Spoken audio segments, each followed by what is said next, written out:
Your Tuesday Keemstar commentaries. I really hope you enjoy today's game and topic. The game is going to be rather fucking boring. It's a new indie game that is only $1, and it's called Escape from the Car. But to be honest, this is one of my most favorite types of games. I mean, you're literally clicking around trying to solve the puzzle to figure out how to get the fuck out of the car. Now, the greatest thing about these types of games is other people can play with you, but not have a controller. You know, when you're playing Super Mario Brothers, everyone's fighting over the controller. These are the type of games where a bunch of people can just chill in your living room. You can operate the controller, and everybody feels like they're trying to solve the mystery, and they feel like they're playing, and it's a good group action. So I really, really recommend games that are like this. But this game sucks. Anyhow, today I want to talk about something recently that has happened to me that it's something that I've been trying to accomplish for a very, very long time.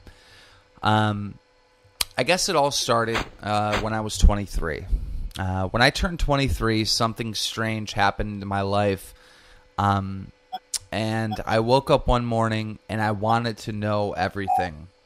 And I didn't act on it. And then the next day, I just had this amazing thirst for knowledge. And it just kept on happening over and over and over again.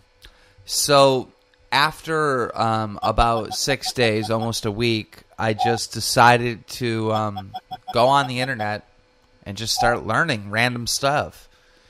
So I did. And prior to this moment, I didn't know shit. I didn't know a goddamn thing. I knew a little bit about our world because I was always a student of the news.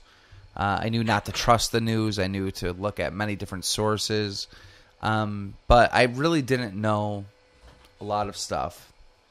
So I started searching all over the web for my first topic, which was 2012. And then that carried me into other topics. And then eventually I got to Edgar Cayce. Edgar Cayce, for those of you that don't know, he was a person that could tell the future.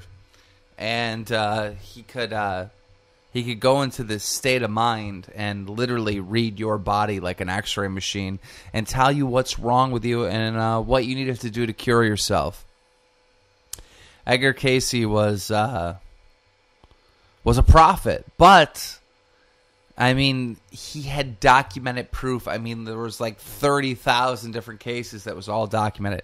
Now, he lived between like the 1890s until like I'm gonna guess 1946, like somewhere in that area. So he was like king in the 20s and the 30s and maybe even the teens of the 19th century. And then he died. I wonder if he predicted that. But anyhow, Edgar Cayce said that he would be able to tap into human subconsciousness. And if you don't know what that is, that's like, you know, your spirit or your inner voice in your head, you know, that tells you to do stuff or tells you to do things. And so I thought that was very interesting.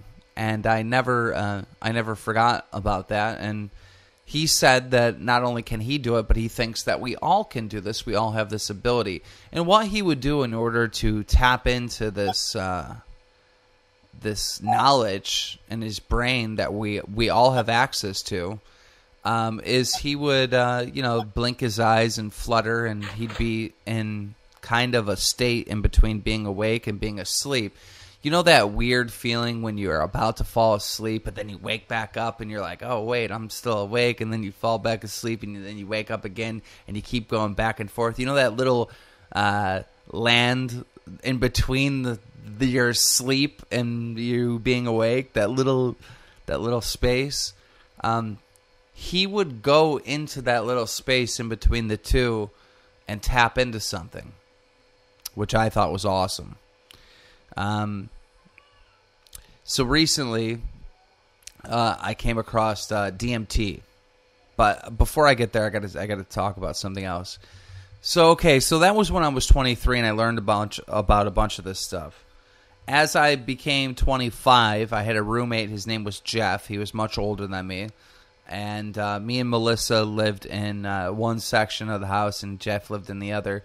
And Jeff told me one night that he had an out-of-body experience. He told me that he was laying in bed, and he was thinking about work, and all of a sudden he left his body. He's looking at his own body, all right? He's like, what the hell is going on? He's getting sucked out the window. He's outside of his house. He's in Peter Pan mode, and he's looking down at his house. And he freaked the fuck out, and he got sucked right back into his body, right? And he's like, dude, this wasn't a dream. I saw it. Like, this happened. I'm like, yeah, okay. So I did some research on what Jeff was telling me, and, you know, I had a little bit of knowledge of the Edgar Cayce thing. So I started doing some research, and I found out through meditation that you could, you know, get these results.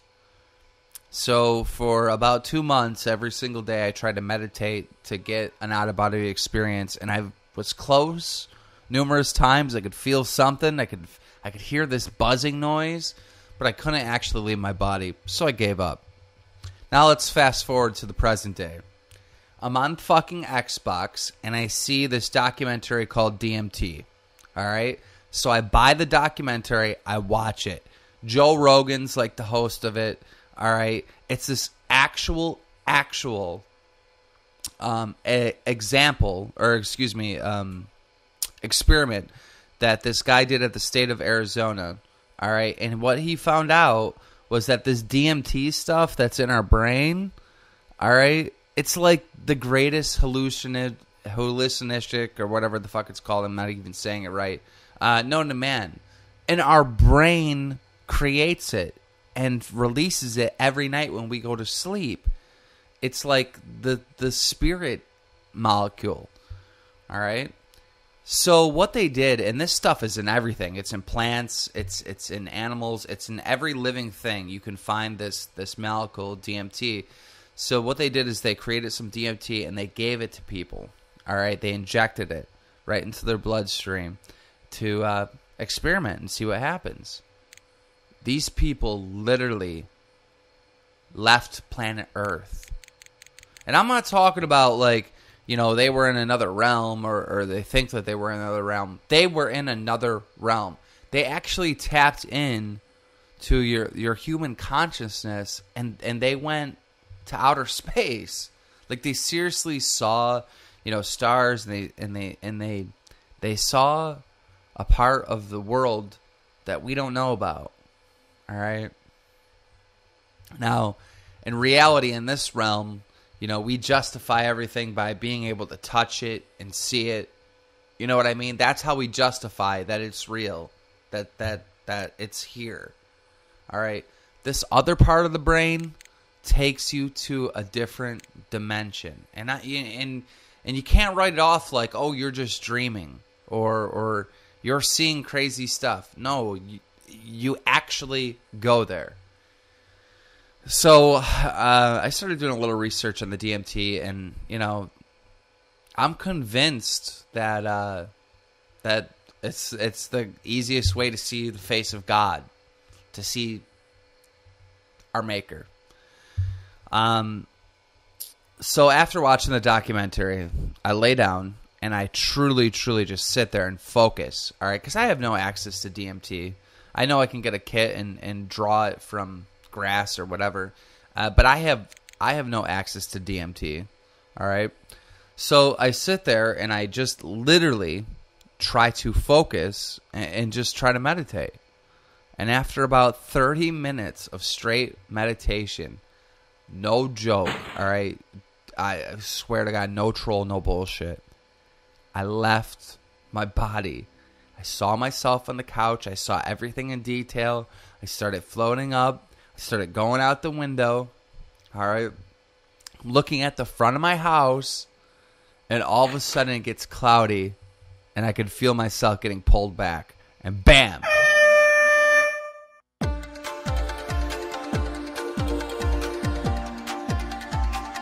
Hope you enjoyed. Keemstar's commentaries. See you next week, guys.